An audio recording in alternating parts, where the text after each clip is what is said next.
nchi yetu ya Tanzania ilikusanya maduhuli kwa mwaka mzima ya bilioni 162 tu.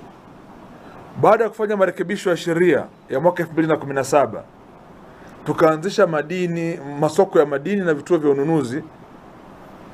Nchi imeanza kunufaika hivi sasa na sekta hii ya madini kwa watu wanaofuata utaratibu wa kisheria.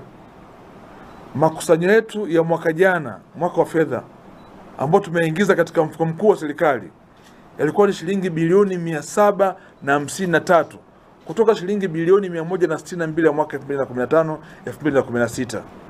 Mwaka huu tumewekewa lengo la kukusanya shilingi trilioni 1.